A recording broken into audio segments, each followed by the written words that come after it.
Thank you, and welcome, Gail.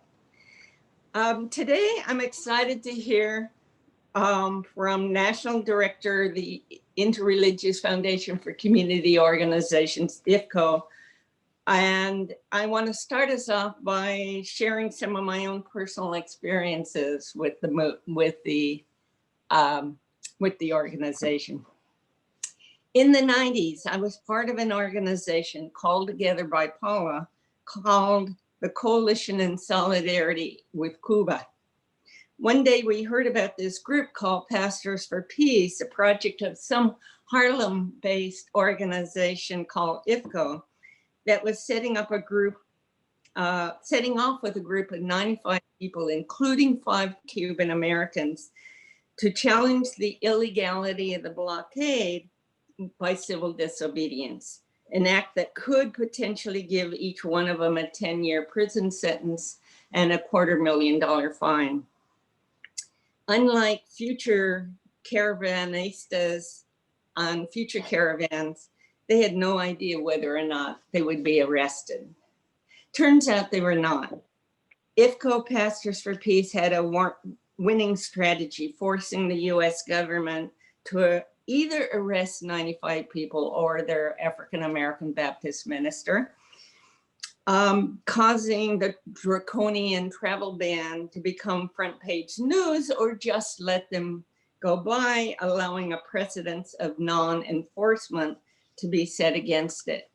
It was what the leader of this action, Reverend Lucius Walker, called and continued to call a win-win strategy. When I joined the second challenge, we were taking less of a risk.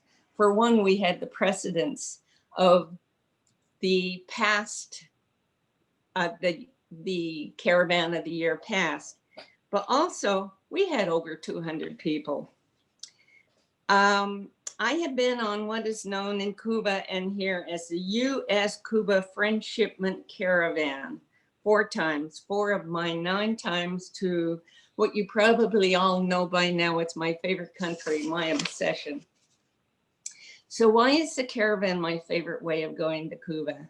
Because unlike organizations that only support, let's say, our right to travel as Americans, IFCO is, as is the Vencedamus Brigade, in unabashed solidarity with the revolution, traveling in cars, buses, trucks, and ambulances, many of which are painted with such words as Viva Cuba, and some with Cuban flags sticking out the window. This is not a timid group of people.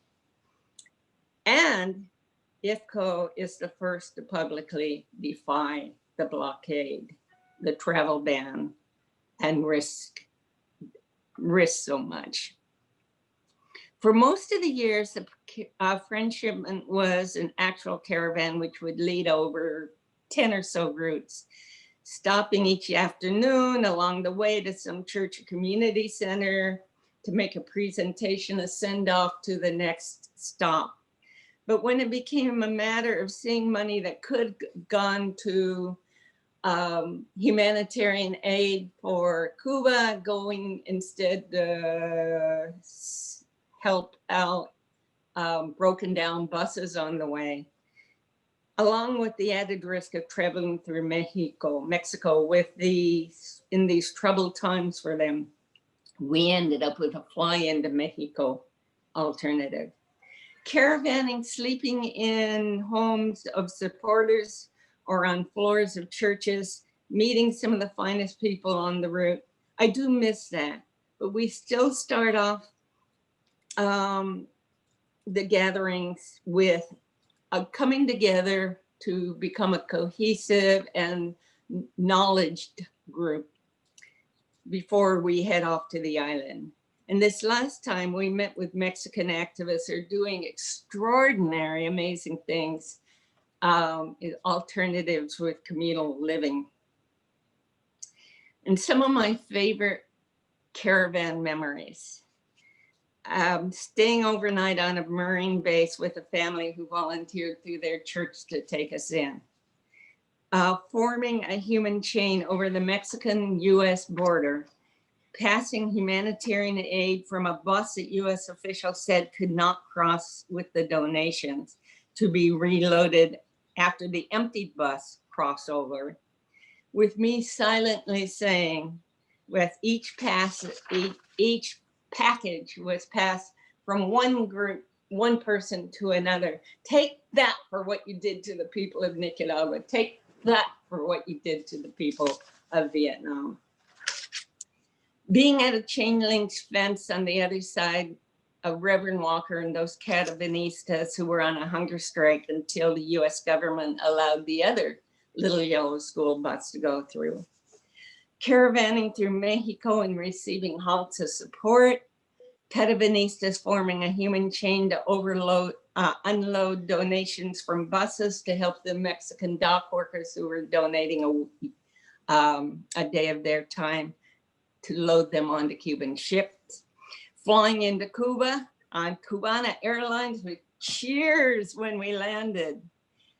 Going to a Haitian-Cuban neighborhood where Haitian refugees live and where a young woman played for us on a violin, meeting 3 of the Cuban 5, talking to high school students about my teaching in Watts and asking them what message I could take back to them. One girl eagerly raised her hand and told me to tell them, take hope, someday you'll be free like us. Watching 2 little girls at a preschool and trying to think of how to say to them, children are the future of the world. Children are the future of their country, and Cuba is the future of the world. How to say that in Spanish as I stumbled for the words through this difficult language for me. And a girl interrupted, we know we're the future. And I'm closing with 2 quotes from our beloved Reverend Lucius Walker. To an assembly of Carolfrances and Brigadistas, he said, the best way we can be in solidarity with Cuba, with the Cuban Revolution, is to go home and make a revolution at home. And to the world press, he said, we bring this humanitarian aid, not just because Cuba needs it, but because the world needs Cuba.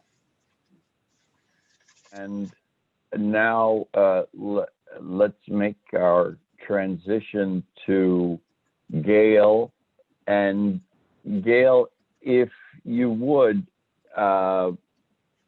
we have something of a tradition asking our guests to briefly talk about themselves and how they came to the work that they're doing, and to talk about spiritual or religious or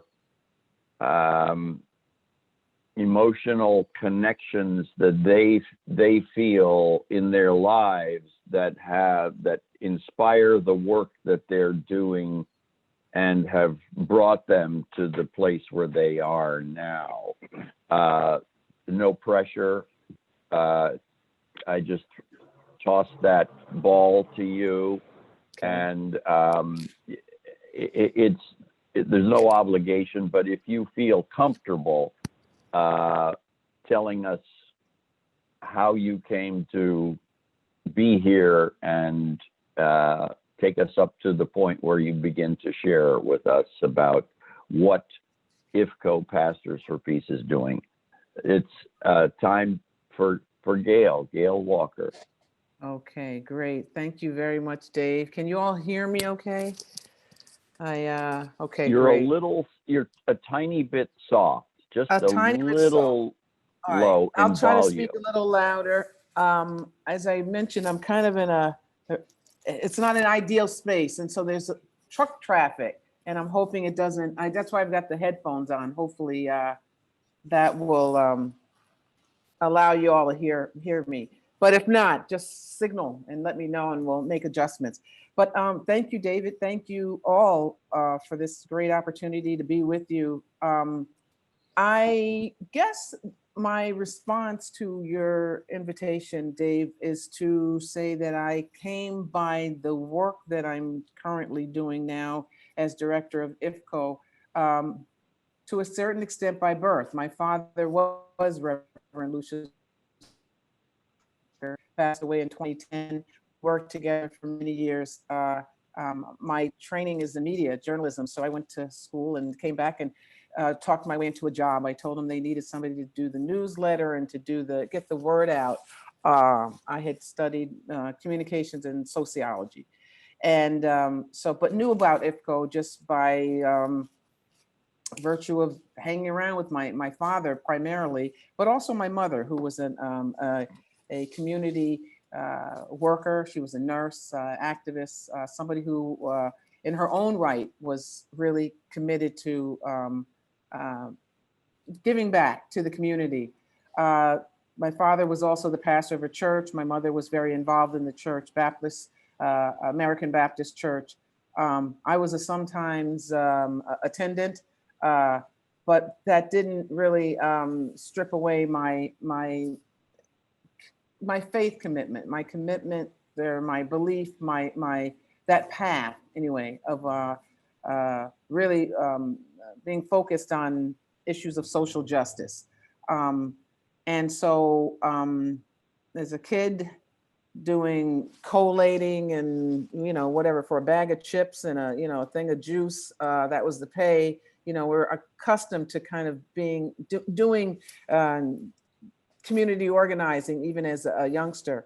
When I was in college, I did a little bit of community organizing, aside from my classes. So it was all a part of, just sort of the exposure, I guess, that me and my 4 other siblings were exposed to as a result of being in that household. My current work here now really came about after my father passed away in 2010. I was off doing my media work. And when he passed away, I just thought that there was more work that IFCO could do. There was more gas in the tank. So I came back, and it was a difficult time. We had lost our 501c3 status because of some of the work that we do around some of the more challenging, questions of the day, Palestine, what's happening in the Middle East, what's happening in Cuba, what's happening with our political prisoners. But we have weathered that storm. We regained our 501c3 status. We're continuing to do the work that we think is very important and that was inspired by my dad and others. So that's kind of convoluted, way of getting to how I got here and why I'm here. I'll talk a little bit about a life-changing experience that happened that led to the formation of Pastors for Peace in just a bit. And that's also, I think, a part of that journey that has kind of brought me here. But I again, I appreciate this opportunity to be with all of you all. I know it's real early in the morning out there, earlier than it is here. So I'm grateful that folk are here. And I want to thank my friend Carolfrances, who I first met in a trip to Cuba on the Vince Ramos Brigade in 1992. And then, of course, we've had the caravan experiences since then. But Carolfrances has been the glue, kind of helping to bring us together. So thank you, Carolfrances, for that. And thank you all for this invitation. And, I was thinking about today, I was recognizing that, we really are, oh, by the way, is it possible to share screen so I can, you have given me. Yeah, you should be able as co-host. You've given me now I'm always the slowest, not the sharpest tool in the shed. So let me figure out how I got to get to, I'm sorry. Should have been ready for this. Shoot. There we go. Here we go. It's coming. It's coming. It's coming. Take your time, Gail. We're learning patience. Oh, I like that. I like that. I'm always a little anxious when it comes to the screen sharing business, but let's see. Hopefully this will work. Let me get back. And we enjoy the slides. It helps these presentations. Good. Yeah, I thought about that. I just thought it would be, let's see. Now I'm sharing. Is this okay? Is that good enough or? Great. Gives you some idea, right? So It looks good, Gail. you'll see a few little glitches because I don't really know how to do some of this stuff, but did want to include some visuals. So in thinking about today, I'm thinking, as we all know, that we're gathering at a really difficult time. I mean, we're in the midst of a pandemic, a global pandemic. Many people in the country are really struggling to make ends meet. We've got folk who are across the country and across the globe suffering due to a loss of jobs, loss of income, and the ability to feed their families. And politically, we are in the middle of one of the most polarizing points in modern history. I mean, I've always flabbergasted when I think about where we are and what we're dealing with at this moment. And those of us who hunger for some form of justice, are called to search for effective ways to navigate these difficult hurdles. And I'm going to speak a little bit about Cuba, but I think that that's one of those effective tools, our neighbors to the south.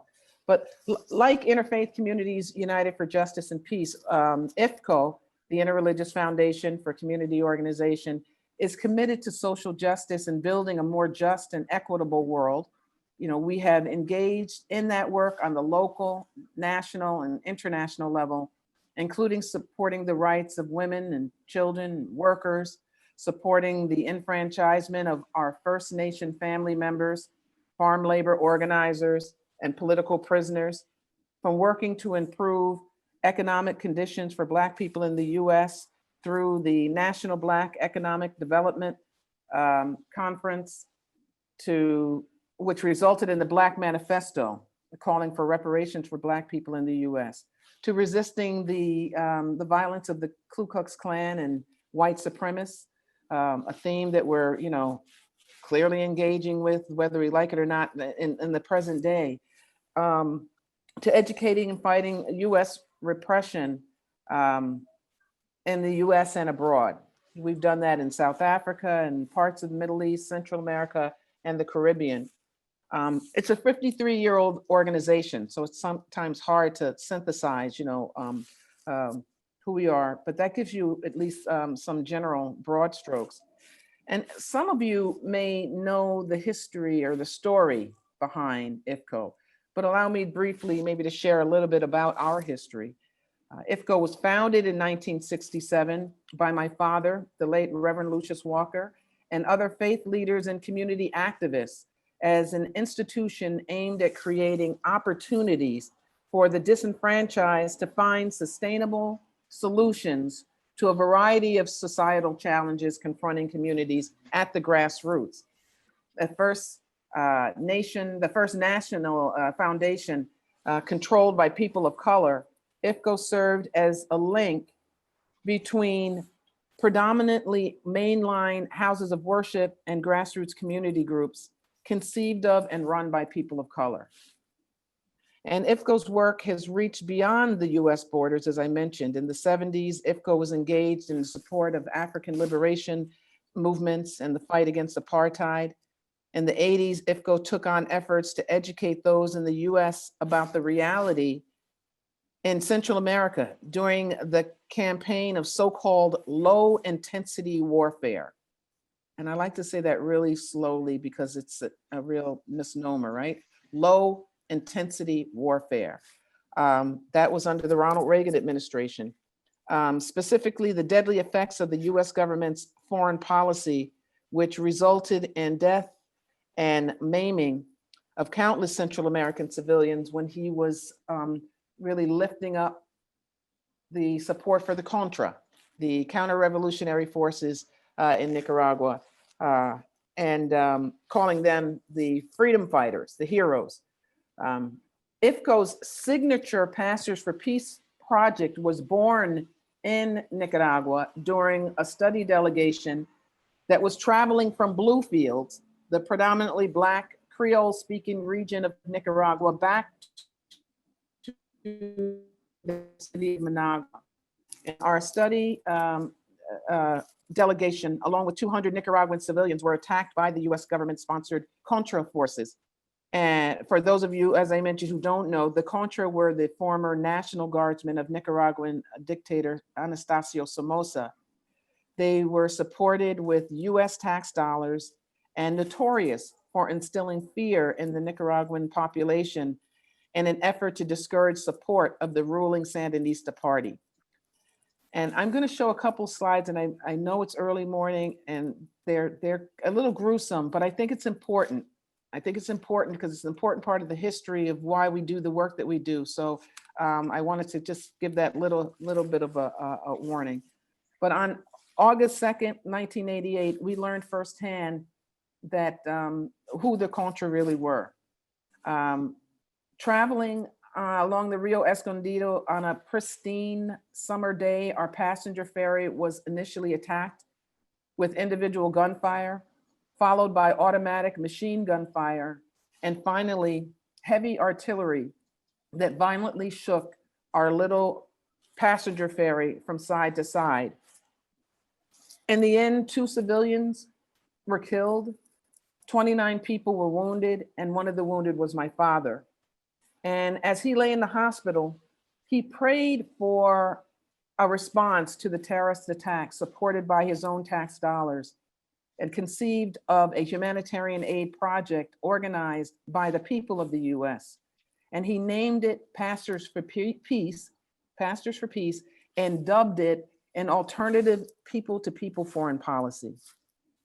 The Pastors for Peace caravan traveled through the US, educating people about the reality in Nicaragua, telling them the story about this Contra attack that we experienced with the Nicaraguan civilians, and talking about the impact of US foreign policy, collecting symbolic gestures of humanitarian aid, medicines and school supplies, and our iconic yellow school buses.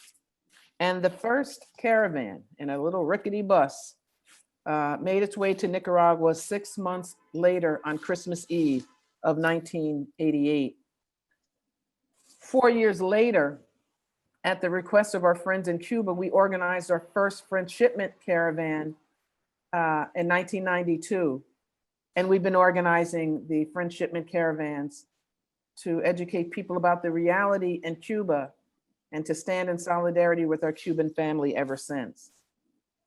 In addition to the annual caravans, we've organized educational delegations around a number of themes, including health, education, the environment, art, culture, and more. And these delegations offer an opportunity for people from the US to travel to Cuba to see the reality there firsthand and to encounter the longstanding pervasive misinformation campaign perpetrated against Cuba.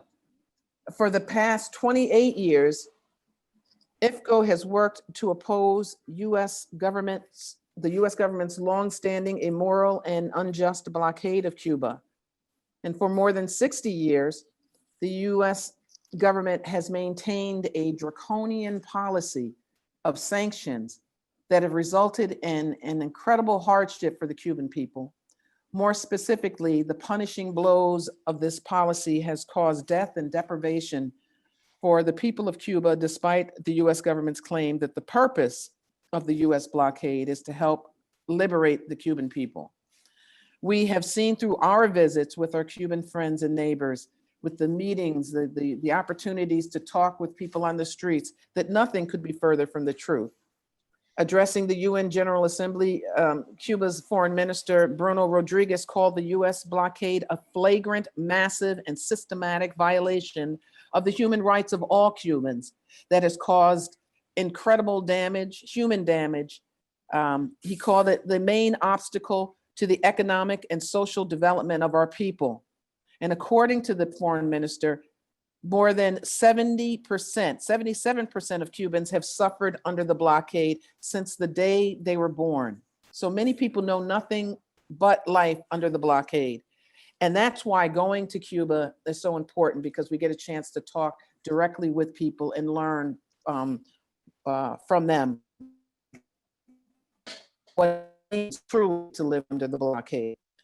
And the economic damage over the half century has totaled well over $121 billion. Since 1992, we at IFCO have protested the US government's, I don't know if I'm, yeah, I think I moved this screen. We protested the US government's brutal blockade of Cuba. Like Cuba, we referred to the US economic trade embargo as a blockade because of the relentless pressure the US government puts on other nations to suspend trade with Cuba and to isolate her. And there are countless, measures that have been taken since the blockade was imposed back in 1962. And under this current administration, there have been hundreds of measures, large and small, to continue to punish Cuba. So this isolation is very real.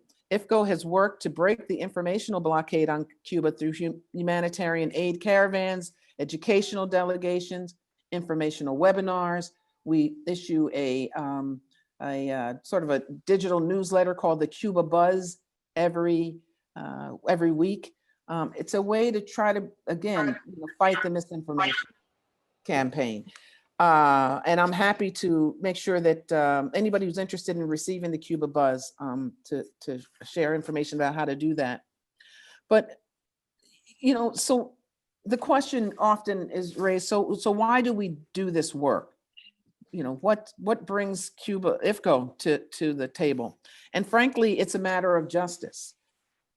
There are occasions when the conscience of people of faith will not rest until they say no to the powers. There are decisive moments when the faith community must choose between the path of complicity with powers and the path of resistance against evil policies of the powers. There comes a time when unjust laws must be challenged, even at the risk of confrontation by government. And at these moments, we believe the integrity of the faith community hangs in the balance. The US government's policy toward Cuba forces such a moment upon the faith community, we believe. The contradiction between the Abrahamic faiths, which teaches us to love our neighbors as ourselves, and the US blockade, the contradiction between those two things, the US blockade against the people and government of Cuba demands a decision from communities of faith. For more than 60 years, the US government has attempted to bend Cuba to its will by imposing hunger and deprivation on a civilian population. We see the blockade as totally contradictory to the teachings of all faith teachings, the Bible, the Quran, the Torah. It is an immoral infringement upon the sovereignty of Cuba. It is a violation of the most fundamental human rights of Cuban citizens and an unconscionable intrusion upon the human rights of US citizens. And sadly, for 60 plus years, the US faith community has been far too silent about the issue. This does not mean that nothing's been done. Communities of faith have passed resolutions which have consistently, opposed the blockade. Many faith groups have sent delegations to Cuba. And there have been attempts for people to try to learn about Cuba. But on the whole, the response of the US faith community to the massive cruelty of the blockade has been too little. And we can and must do more to end this inhumane policy. Our relative silence is partly a function of our relative ignorance about the blockade and about the current reality there. And this is by design. By keeping us in the dark, the powers are able to act against Cuba with impunity. And I think of the messages that get spewed out regularly. Currently, under the Trump administration, there's this claim that Cuban doctors are slaves. Cuba has done incredible work in the area of health internationalism, but I think it's an effort to try to undermine the work that Cuba has been doing on the health front. But IFCO believes that what Cuba needs most now is solidarity and to end the blockade. The gesture of humanitarian aid and bold prophetic action are dual and parallel tracks, but Cuba cannot survive off of the small amounts of humanitarian aid its friends bring. It's important that we bring these gestures of friendship, but that's not what's going to solve the problem. A Band-Aid is not going to solve the gushing wound that the blockade causes. But through our friendshipment, our US-Cuba friendshipment caravans, we have said no to the blockade and yes to communion with our Cuban sisters and brothers. For nearly 30 years, the US-Cuba friendshipment has challenged the morality and legality of the US blockade of Cuba by delivering medicine and food, bicycles, Bibles, powdered milk to Cuba without asking for US government permission. Hundreds of vehicles and drivers, just as Carolfrances described, from every part of the country, sometimes joined by friends from Mexico and Canada and Central America and Europe, have been dispersed along multiple routes, stopping in dozens of US cities for prayer vigils, educational presentations, and aid collections, but helping to also break that informational blockade. The Friendshipment Caravan is not primarily an aid-giving project. It is an action by which participants declare our right to give, indeed our responsibility to do so based on the teachings of our faith and values. The caravan is fundamentally an educational and religious activity, calling people to a deeper awareness of their faith responsibility to be good neighbors and to end the blockade and to normalize relations between our two countries. As an example of two-way sharing between the people of the US and the people of Cuba, this project demonstrates how our two governments should relate to each other. And it facilitates an experience in giving and receiving for citizens of both countries. The Cubans can give us much, an example of hope and survival in the face of cruel hardships, a tradition of putting people before profits, friendship with the US despite our government's aggression. And the people of the US have much to share with the Cubans. Solidarity in opposition to a policy of the US government, the mutual benefits that will come from free trade and travel when the blockade is lifted. But despite the historical hardships imposed on the Cuban people, including the longstanding brutal blockade, the Cuban people have managed to make incredible accomplishments. And not just for the island nation, but for the international community as well. In fact, the blockade is not a one-way street. Cuba has a lot to offer in the area of health and education and environmental sustainability.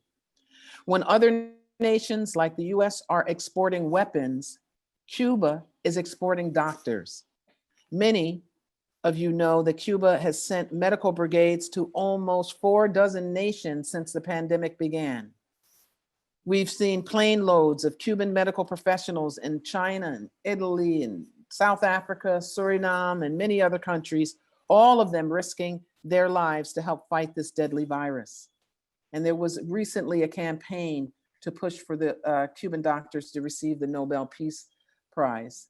That didn't happen this year, but the push is on to do it next year. And this isn't the first time that Cuba has offered this kind of selfless assistance. In fact, Cuba has never wavered in her support of those who have struggled for self-determination across the globe. Fighting alongside African freedom fighters, Cuban soldiers struggled feverishly to crush the racist South African army in the fight against apartheid. In fact, one phrase some may have heard is, "When Africa called, Cuba answered." Not just in the fight against apartheid, but throughout the 60 years of Cuba's revolution. More recently, there was the brave commitment of Cuban doctors to fight the deadly Ebola crisis in Western Africa.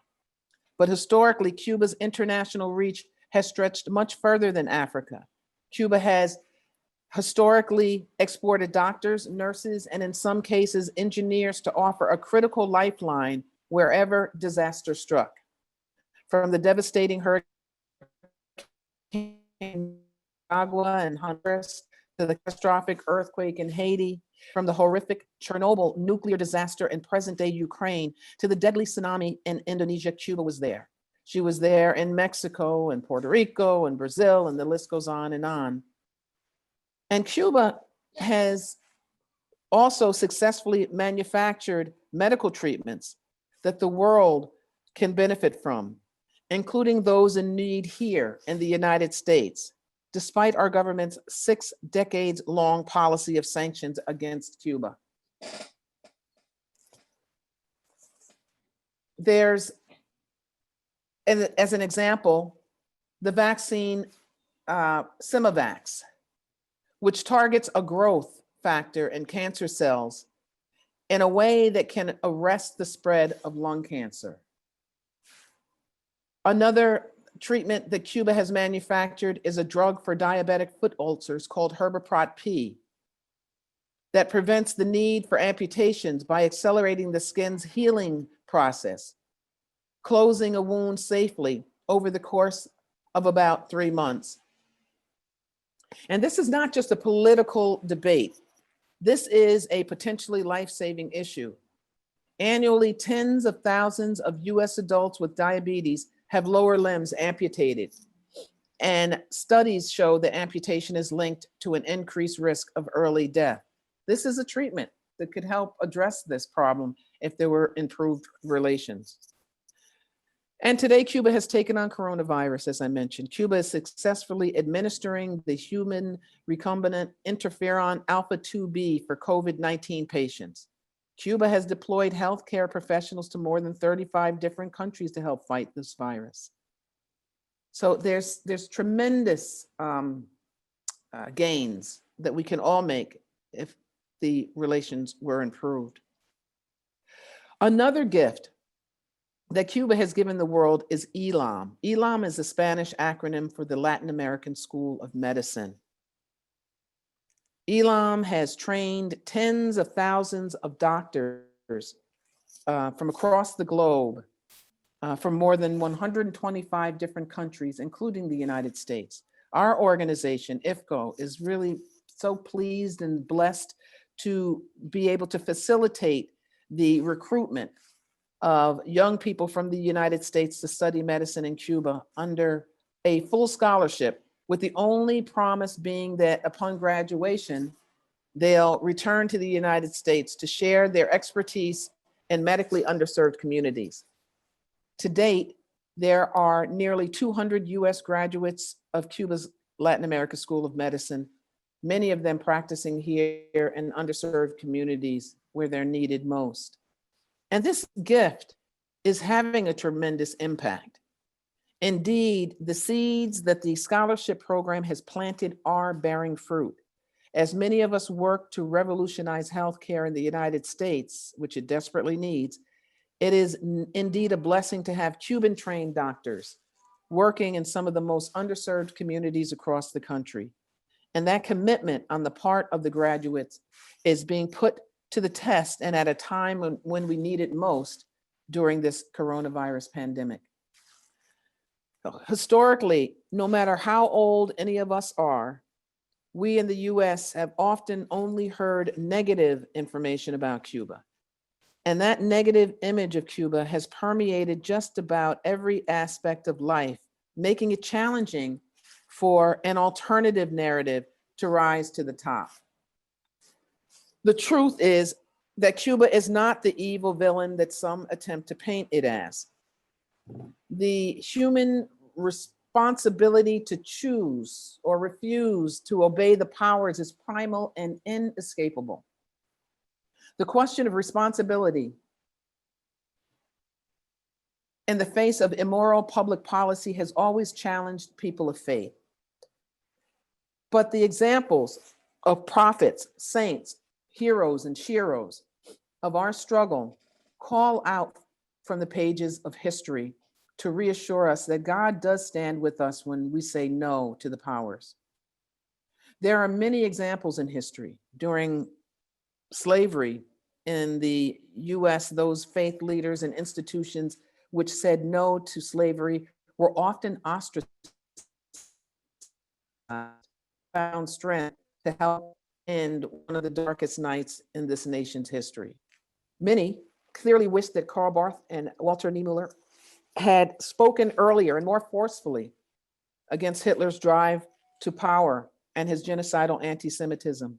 Nevertheless, we were inspired by their courage and their strong no against Hitler's effort to Germanize the Reformed Church. Rosa Parks said no to Jim Crow and birthed a civil rights movement which shook the nation. Fannie Lou Hamer's no shook the Democratic Party, opened the political process, and inspired a generation of African-American youth. Martin Luther King said no, leading a movement which challenged the legal base of relations among races in the US. And today, activists, young and old, black, white, brown, yellow, have stood up to shout no when protesting the injustice that so many have been forced to endure. From the senseless murders of Black men and women at the hands of the police, Black and brown men, women of color at the hands of the police, to the cries of liberation for the people of Palestine, to modern day political prisoners. The most significant and cherished aspects of our society have been forced upon the powers through the prophetic practice of civil disobedience and protest. The abolition of slavery, women's suffrage, child labor laws, the outlawing of sweatshops, the right of workers to organize, the legislation of voting rights for African and Latino Americans, rights of gay, lesbian, and trans, and the rights of the physically challenged. Around the world, dictatorships have been toppled and new nations born because some dared to say no, and God was with them. God was within them. So I leave you today by urging us all to learn from the loving example of our Southern neighbors.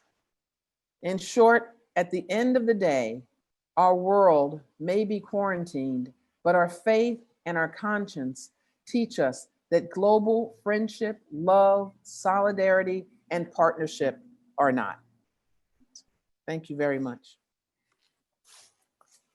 Thank you so much, Gail, You're welcome. for all of the information, and along with the information comes, for me, a very serious inspiration or an understanding of why Cuba is so important to us and how important IFCO's work is with Cuba. So I'm very grateful for what you've brought to us today. And with that, I will try to keep track of raised hands unless somebody else knows how to do it better than I, because I'm fairly certain that a lot of people will want to comment on your presentation and also ask questions of you. So at this point, I don't see, oh, I see two raised hands. I see Joe and Rick. Joe, why don't you lead off with a comment or a question? Joe Maislish. Gail, Yes. listening to your story, it seems so overwhelmingly to make the rational case for and the human rights case for ending the blockade and actually supporting Cuba's efforts, taking advantage of them, and helping spread them throughout the world, and looking to Cuba as a model.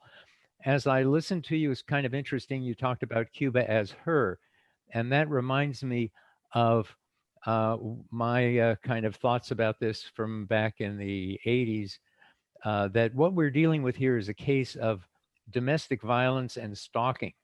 That's the model through which I look at this.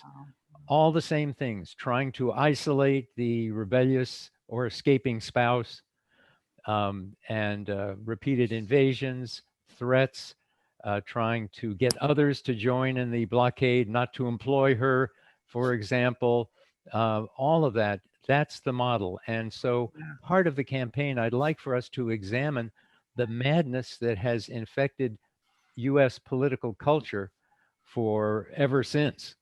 Yes. The seizure of half of Mexico and the campaigns to seize Cuba for slave territory back then, Right. too. Yes. It's continuous. It's continuous, and the prominent targets differ from time to time, but the steady one of Cuba for its closeness. By the way, in 1958, I remember people in the United States raiding National Guard armory to get and giving the weapons to the Cuban Revolution. There was a lot of sympathy in the country, but that was worn down by a couple of things. I think a lot of executions that happened with the victory of the revolution, and then the turn in especially 1961, and Kennedy included, at least he didn't stand against it, of fear of the nationalization. If that would spread throughout Central America, well, what would happen to this U.S. empire? So I view it as a kind of a madness, a domestic violence and stalking problem. And so along with talking about the advantages and the human rights needs and admiring the courage of your father, yourself, so many people who have fought for the positive connection, we got to understand and figure how to fight, if there are other ways to deal with this domestic violence and stalking madness. And I hope to hear any responses from you to that, and some ideas about what we can do to deal with the nuts US side of it. Yeah, yeah. I think that's a brilliant connection that you made there. And when you think, Joseph, about what the madness that we're going through right now, the Trump administration, I don't even have it weighs on me to think, to try to come up with different words to describe some of the just the horrific policies and the painful, ways that this man and his administration has just tried to, whole cloth, destroy nations and destroy movements. But I think that that's a really important connection. And I think anything we can do to humanize this topic is important, so that we're not, it's not I think when you can touch people in a way that they can sort of connect and relate. And I think most of us can certainly understand, domestic violence and stalking and just how dangerous and frightening and immoral, unjust that is. And if you really make those connections, I hadn't thought about that. So I appreciate just your giving me a different way of thinking about it, but also of helping to explain as best possible, what it is we're encountering when we're encountering this policy. The question that I get, particularly with classes that I may speak to, are people who don't have any kind of experience with Cuba because of either age or it's not been in their view, is why, how could this possibly, but why? And I think the same thing could be said about various, policies that our government has embraced. But I really appreciate that making that very humane connection, and I think you're spot on. a very good, Okay, and thank you.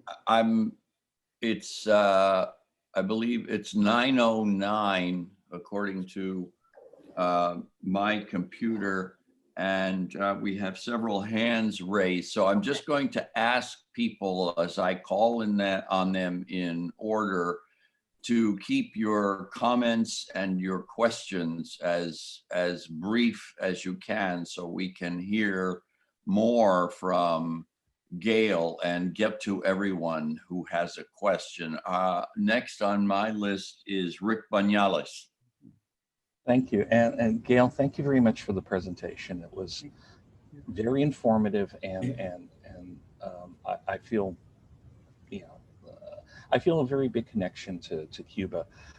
Mainly, and I think this is how a lot of people found out about it, or made the connection in popular culture, was there was a huge record that came out, Buena Vista Social Club, that everybody knows about. And I think that was a real big impetus for getting an understanding. And I think the arts are a very good conduit to make those. So I wanted to see what you thought, especially in the area of social media, that there is an opportunity here to maybe make those connections a little bit more readily available. You know, there are concerts that happen all the time on this type of format on Zoom. And there might be some opportunities there to be advantage of that. Louis needs to mute. Rick, you're so correct that, art and culture is, is such a powerful medium, a powerful way to bring cultures together. We may even have people who say, you know what, I oppose the blockade, or they may call it the embargo. But I don't support the current government. And that's okay. I think that the idea of the policy that is really causing pain and suffering, and literally, it's an issue of death for some people. Some people have died because of lack of medicines that they haven't been able to get because of the raw materials being US manufactured materials that they're not able to get. But I think when we start talking about art and culture, that's a really powerful way to connect to people. Two things I wanted to say is that there is, or three things. There's a conference coming up in November 13th through the 15th, and it's being sponsored by several organizations under the banner of the US-Cuba Normalization Conference. I'm putting in the chat the name, just that link. So that's something that would be great for folk to also look at. Belly of the Beast is I don't know what you would, but these are like young people that are, in Cuba that are talking about what the blockade means, but from a young perspective, and not like, rhetoric, just kind of hard line. Just real. Like, this is what, my life is like. And they're very short clips, films that they have recently put out. If you check out Belly of the Beast, I didn't say it, but on YouTube, check out their channel, I guess. Let me just do that. Belly of the Beast on YouTube. There's these clips that they just recently did. They're 12 minutes long. They're some great visuals, and they're just really, it's just really a thoughtful and interesting and new approach to, I think, talking about what the blockade means. And they've also been very much more kind of connected with the area of social media. So that's certainly one area. And the other thing is Hot House. Hot House has been, and I wish I could, I may follow up with a list of some resources for anybody who's interested on where to find Hot House. I don't know if it's .org or what their URL is, but they have been doing recently concerts, bringing Cuban musicians. And been incredible. This is incredible. You can be at home having dinner, having fun, and you just kind of put on the internet, and they've got these wonderful Cuban musicians that are sharing their music. So those are three things. The conference, the U.S.-Cuba Normalization Conference, you can check that link out and see, if it's something you're interested in, what the panels are going to be about. Belly of the Beast on YouTube and Hot House. Put the link in there for Hot House. for you. Okay. Thank you again for that answer. And the next person on my list is Steve Rohde. Very quickly, Rick. Gail, thank you so much for your presentation. I will shorten my compliments to get to my question. Okay. I had an extraordinary visit to Cuba. The strength of the people in the midst of this blockade is amazing. You did mention the negative image of Cuba. And when I sent around today's announcement, people sent me links to Amnesty International's concern over human rights violations in Cuba. The director of Amnesty says it's absolutely shameful. The Cuban administration continues to stifle any voices that are not aligned. There are prisoners of conscience being held in Cuba. And according to this report, Cuba does not allow Amnesty International representatives into Cuba. So this is what we hear from the other side, and I really think this is a sophisticated audience, and it would be helpful to get your views on that. Yeah. Well, thank you, Stephen. And I hear you. I mean, we hear those comments as well. I guess a couple things I would say is I am by no stretch, an expert on everything Cuba. I am not suggesting that Cuba is a utopia. I think that there are, I'm sure, areas where things could change and improve. Human rights, often, I think, that gets thrown out, I think, in too much of a, just a broad blanket comment. I think when you start looking at what Cuba has done in the area of housing, we don't see that. I mean, when I come into Harlem every day, I am passing, whether I'm on the train or I'm on the street, homeless folk. And you just don't see that in Cuba.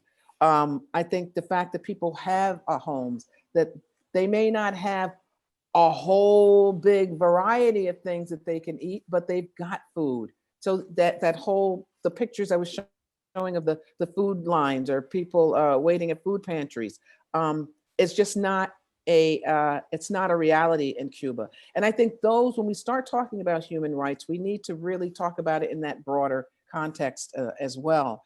The other thing is, I think, going to Cuba, going and actually speaking with the Cubans, speaking with the different institutions that are doing the work there, and posing those questions and having a direct conversation is an important part of being a critical thinkers that I think all of us, need to be.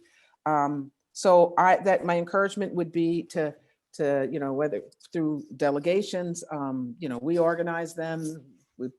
Maybe we need to be talking about a partnership on thinking about organizing a delegation down. But it's important, I think, for people to be able to really look at human rights in that broader context, and not just sort of cherry picking.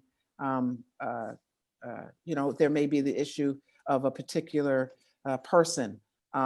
Super quick, because I know we don't have a lot of time, but there was a woman recently who was claiming she wanted to send humanitarian aid to Cuba, and the Cuban government had said no. Well, part of the reason behind that, and it was supported, and we learned more about it through the Cuban Council of Churches, was not so much the idea of sending aid, but how they were doing it, who they were sending it to. And these were people who were helping to seed, seeds of discontent in the country. It's a small country. They're trying to maintain their position, their policies, their way of life.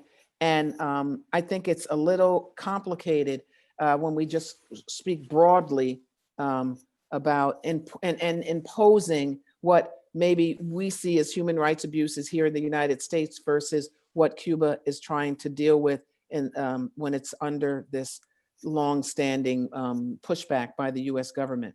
So perfect, no, but I think that there are levels of levels to all of this, and I think part of it is having the direct conversations and being able to go and see for yourselves. Thank you, I hope Gail. that We helped. have Michael Novick with a hand raised.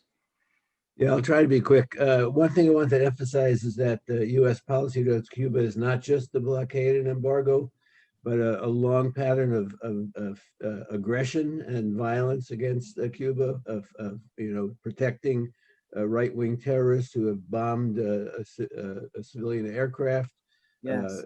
introducing swine fever to try to destroy the pork that families use to supplement their diet. Trump just lifted the so-called firewall on radio and TV Marti to allow more aggressive propaganda to be broadcast into Cuba. A lot of other, it's not just a passive thing of like preventing Cuban goods from coming or preventing U.S. businesses from operating there. But I did want to ask, while I was in Cuba for the Venceremos Brigade last year, I read a long book about the history of U.S. foreign policy towards Cuba. They're really, really fascinating. And one of the things that struck me is that there was a period of time, basically in the 90s, when there was intense efforts by agricultural interests in the U.S., media interests who wanted to be able to get into Cuba to lift the embargo on the blockade. And it was starting to happen.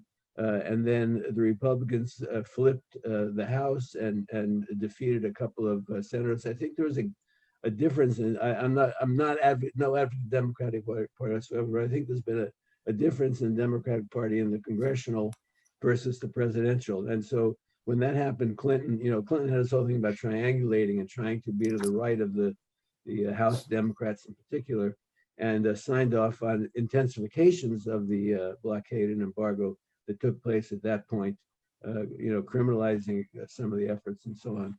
And I think that trying to influence, congressional people in particular might be something that we could do, I think, around the blockade and around the interests that people of this country actually have of commerce with Cuba, as well as, the benefits that Cuban medicine and other things could represent for people here. So if you have any comments about that possibility of widening some of those cracks within the political establishment of this country.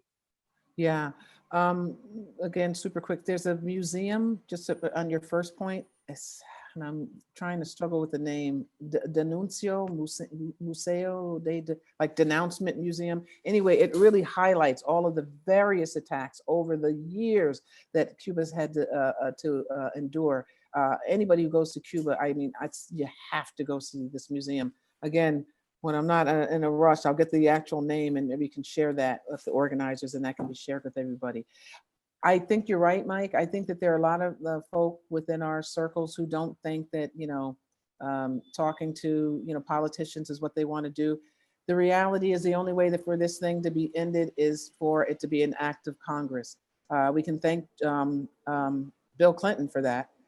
He had the opportunity to, as a president, to do away with it and codified it into law.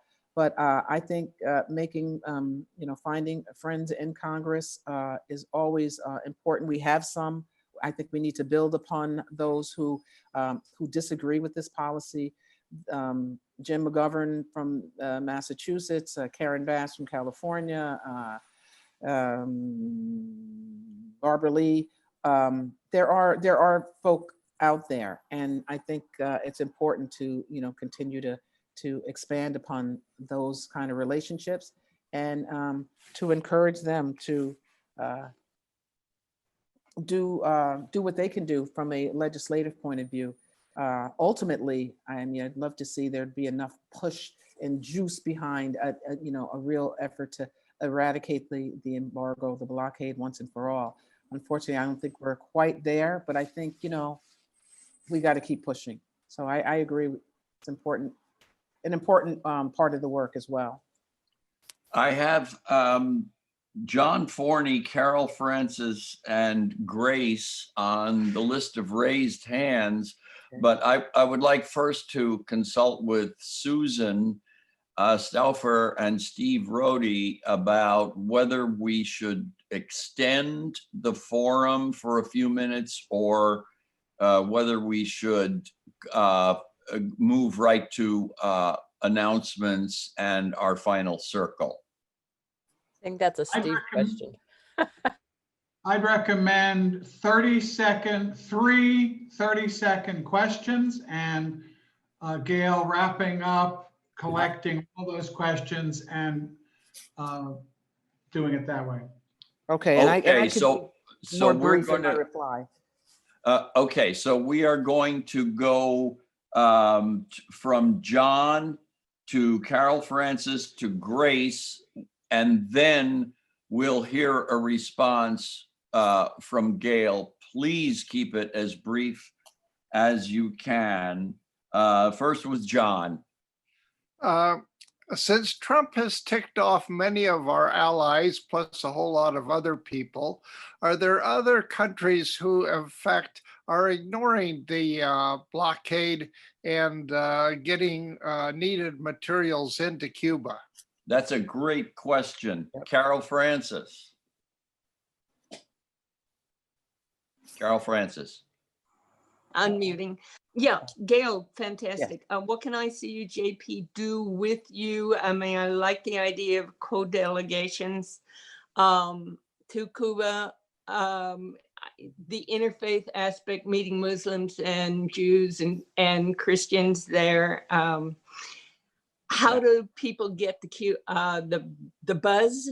I really love getting the buzz. It's full of information. I hope everybody subscribes to it. How do we do that?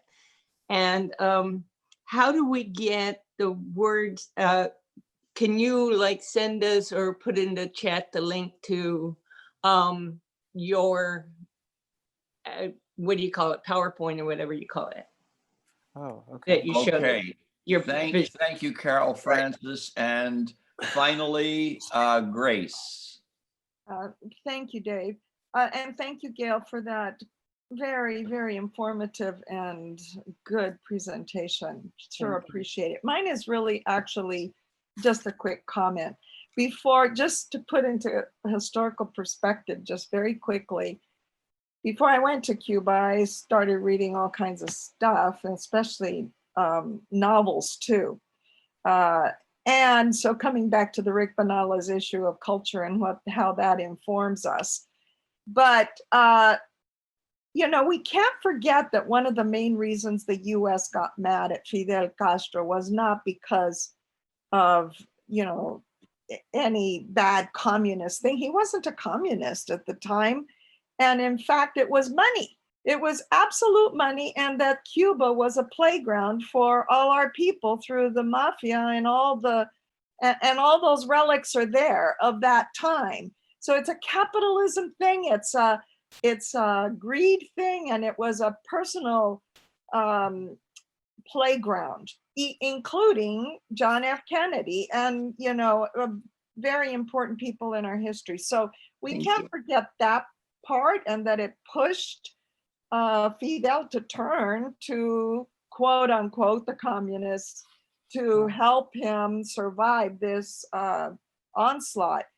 But the one thing I just wanted to comment was that there still is religious intolerance in Cuba. And when we were there, we talked to different people, and people who are not formally part of the Communist Party or their own party have a difficulty getting into higher degrees and things like that. And we talked to young people who were struggling and had to petition in order to get in if they were from a Pentecostal or evangelical perspective. But I do also appreciate that you brought in the fact that some groups from the US are trying to get in there and evangelize, so to speak. And are really causing havoc through that. So there's all these nuances, and so that's just my comment. Thank you. Yeah. Thank you, Grace. Okay, Gail, Great. we haven't left you with much time. Okay, I'll try to do super quick. Grace, I hear you, appreciate that, and that undermining issue is real. There is, one of the things we try to do with the delegations is visit with the Office of Religious Affairs, so we can have those kind of pointed conversations. I know that the Pentecostals, I know that there are folk who aren't necessarily, step in line with the government that are, involved, but I think there are layers of complication that it is a bit complicated, but I appreciate definitely what you've said, and I think everything you raised about money is spot on. I mean, there's not a whole lot more to say. That follow the money. We know about that.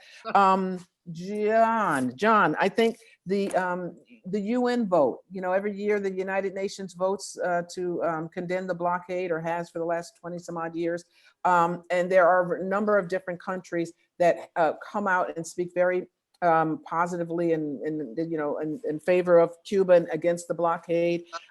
There are countries that are doing some trading, which has been important. Part of the problem is if those countries have a product and there's a US manufactured element within that product, that's the extraterritorial nature of the blockade that allows that to be withheld from Cuba. And that's what I mean about that isolating.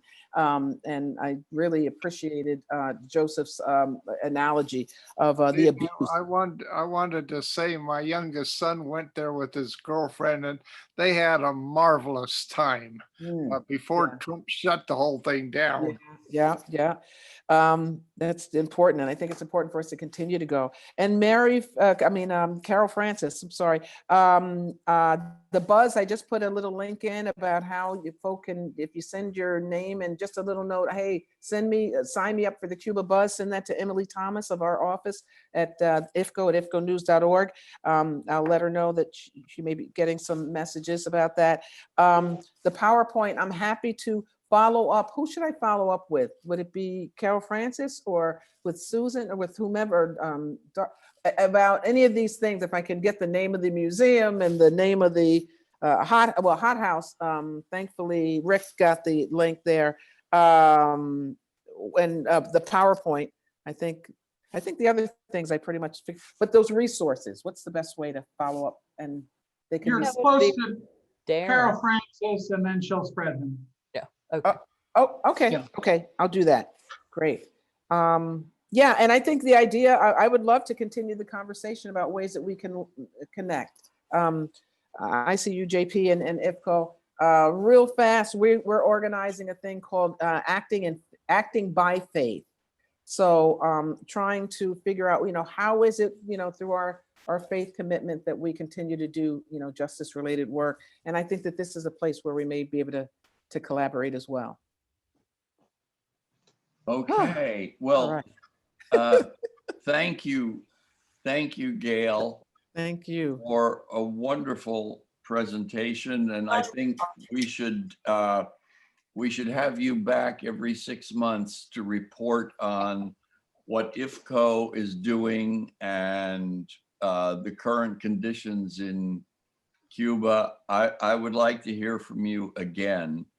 It's time for some very brief announcements. And I see a visual hand from Michael Novick.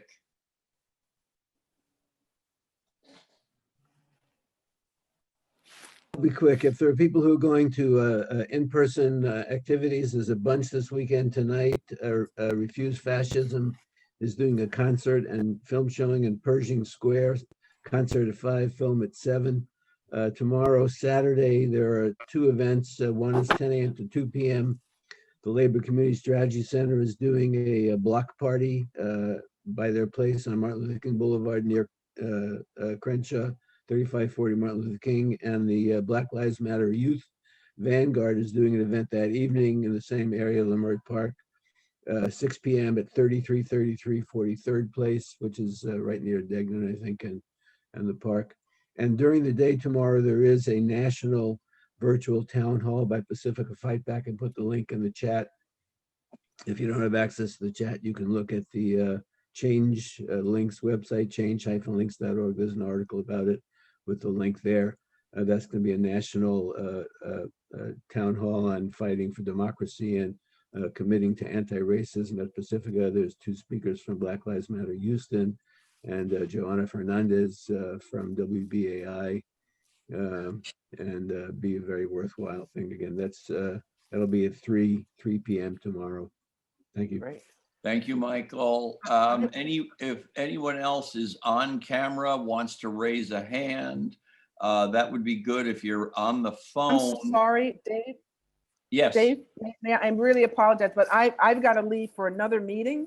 So I just want to thank you all so much for this, and I definitely will be sure to stay in communication with you all. And Carolfrances, I'll be reaching out to you soon. Great. Thank Gail, you. Thank what? you, Gail. Join us Gail, every week. thank you so much. Gail? You're welcome. Yes. Yes, I'm here. Yeah, Carol one Francis. thing, there is some organization that put out a response to Amnesty International's really wretched report. And I don't know if IFCO or somebody had it on their website. Do you know what that is? I don't, but Amnesty It International was report. I really, will. really good, and Okay. unfortunately didn't archive it. All right. I'll see if I find out anything. That's another thing I can share with you, and you can share with everybody. Great. Thanks a lot. Okay. Thank you all. Take care. Presentation. Okay. Okay, other hands, any other announcements to make related to the work of ICUJP? Rick Banales? Just a quick thing. I know for Halloween, it's obviously going to be different this year. I wanted to point out the Wilgear Theatricum Botanicum is doing a Zoom kids scary stories type of thing. So I'll put the link in there, and it might be great for our kids and grandkids, to have something to do tomorrow night. So Thank you, Rick. Thank you. Good idea. Any other hands or voices? Anthony. Well, I just have a personal announcement. It's Jill's birthday coming up on November 1st. And if you want to join us at 4 o'clock, we're having a Zoom birthday. I'll give you a link. But anyway, it's All Saints Day, and it seems like an appropriate time to celebrate Jill. Are you saying that Jill is one of the All Saints? I think so. Okay. Okay. And I think all of us here also are saints. So we're all saints. Thank you, Anthony. If there are no more announcements, we will gather in our circle of silence, and members, attendees can bring forward people who are in need, people who are struggling. And after that, I think this is the perfect time to ask John Forney to send us off, because we don't have him very often. And John, if you're willing to give us a final word, we'll do that when you sense that the community is ready. Okay. Okay, thank you. All right, so we're all joining hands, and we're silent and waiting to hear from individuals, members, brothers and sisters who want to lift up people or organizations. This is Geraldine, and I would like to lift up the 527 children that have been detained at the border and separated from their parents.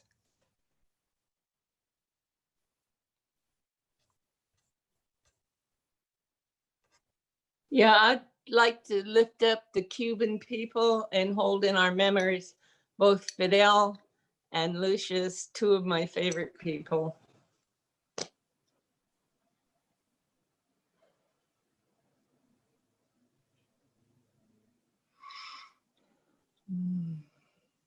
Okay.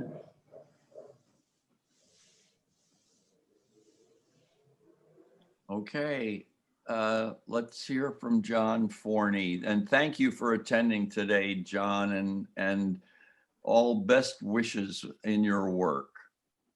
Oh, thank you.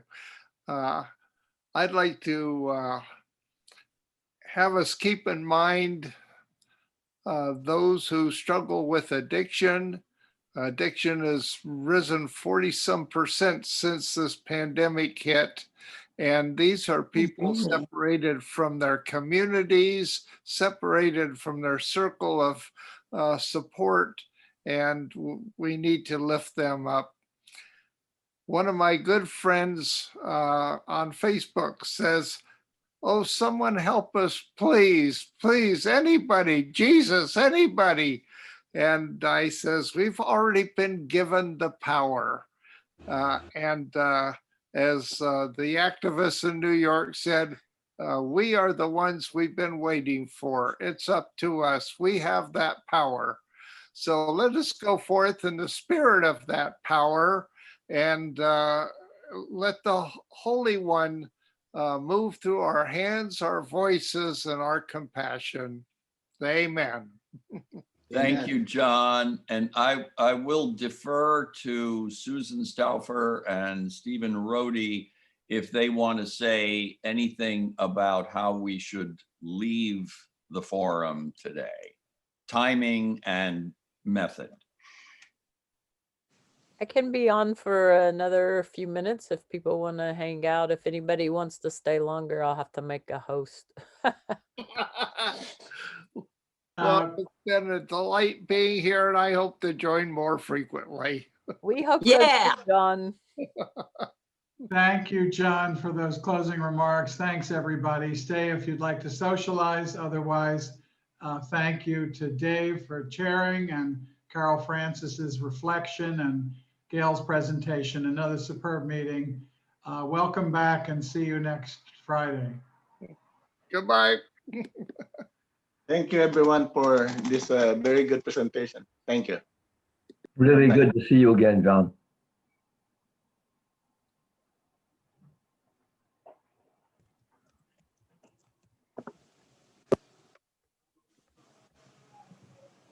I'm working on my Halloween costume. See if you can guess what this is. Ah, very nice. Anybody know? I do. Yeah. You can say. That's a very very nice tribute to Ruth Bader Ginsburg. It is indeed. Oh, I'm working on a Collar. RBG collar. Yeah. Take care, everybody. Bye-bye. Hi, Mike. Bye, Michael.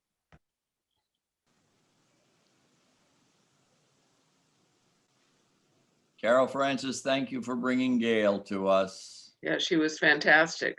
And thank you for your words. And Carolfrances, please post your reflection on our website if you know how to do that. I would like. Send it to Darren. What? Send it to Okay. Darren. And also maybe Carolfrances, to be selfish, since you know my email address, would you send it to me either as a text or as an attachment, please? Okay. I'd really, really appreciate it. I really liked your words, and I want to go back and hear them and think more about them. Well, thank you very much. I had to cut out so much because we're not allowed to do half-hour reflections or even, I was trying to cut it down to 5 minutes. So, yeah. Yeah, my wife and I, Perry, went to Cuba on our honeymoon, and it was a once in a lifetime experience for us. And That's like a great honeymoon. my sadness is that we haven't been back, and there's so much now to see. And I would love to have an ICUJP presence next year, the next time they have a caravan. I was given permission by the board to officially represent ICUJP in Cuba. And I went around when people at Reverend Suarez's Ebenezer Baptist Church, where they're doing this amazing just bringing the people to the faith and bring, just an interfaith thing. And the Jewish community and talking to Cuban Muslims and, the work they're doing is fascinating. And I just love to see either a delegation or the caravan, which we're no longer caravanning, unfortunately, but going there as a unlicensed, bold, in your face, we're going to break your blockade. What are you going to do about it? I mean, Lucia's trying to get arrested. It's just really wonderful to be there. And Lucius is always there, even when he died. Yes. And one of the things I had to cut out of my reflection to keep it down was listening to, when you listen to Democracy Now! And she gives the news and briefs, it's called the headlines. Yes. If there's an obituary, it's always the last one. It always starts with, and so it's the last news and brief. And Lucius Walker, the head, and I thought, oh my God, Lucius died. And he went to Cuba. He celebrated his 80th birthday in Cuba, came home to New York and died of a heart attack. And it was just, and I've always said, if somebody dies when they're 80, it's not really tragic because they lived 80 years. I mean, that's great. But for me, that was tragic. And did you mention a religious, an interfaith religious group in Cuba that reaches out to religious communities in the United States, or did I mishear? Well, they reach out to Muslims and Jews and Christians in Cuba. What we did is we went and the sister organization for Pastors for Peace in Cuba is the Ebenezer Baptist Church, which is part of the Martin Luther King Ecumenical Center of Reverend Suarez, who is now a National Assembly member. Reverend Suarez has organized this ecumenical movement. And a woman that I met in this, they had a party for us, a huge street party. And she said, I'm Presbyterian, but that's my church, pointing to the Martin Luther King Ecumenical Center and Ebenezer Baptist. And so they've had that ecumenical movement for a long time, and it's been the sister movement for Pastors for Peace. It's always reached out to us, and but they have that. Our the last caravan I went on to the last year, we went to one of the gatherings where sometimes it's in a mosque, sometimes it's in a synagogue, sometimes it's in a church. And we met in the synagogue, and there was this row of Muslims sitting behind me, and I just turned and started talking to them in my best Spanish and their best English. And I mean, it's going, it's not there yet, but they're working on it. Good. Okay. We had a serious problem with the people who spoke for the Jewish congregations were really pro-Israel. And both Gail and Carolfrances said, well, you know, we have this other way of seeing things. Yeah, yeah. My sense of the history of Cuban foreign policy is that there is a fairly deep solidarity with the Palestinian people, not unlike the solidarity that Nelson Mandela expressed before he died, and well, long before he died, and also in tune with his great friendship with Fidel and his decision to visit Cuba I think before or just after he visited the United States. He went to Cuba and received a lot of negative criticism for doing that. So my sense, my general sense is that the people of Cuba and the government of Cuba have very warm relations with the people of Palestine.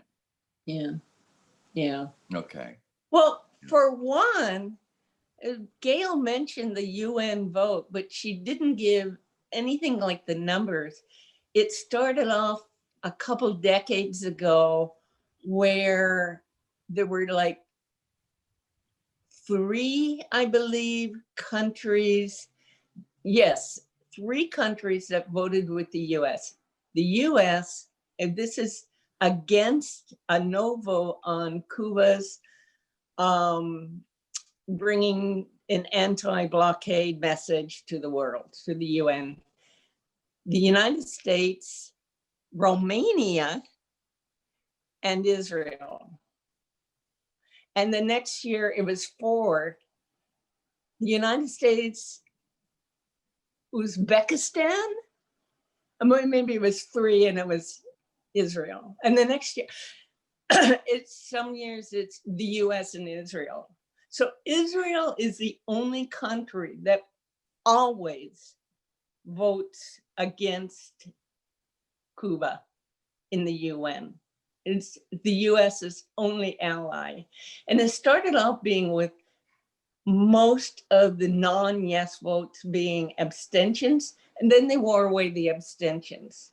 Now there aren't any, there are barely 4, 5, 6 countries every year that vote to abstain. It's like the US has no support. I mean, who's isolated here?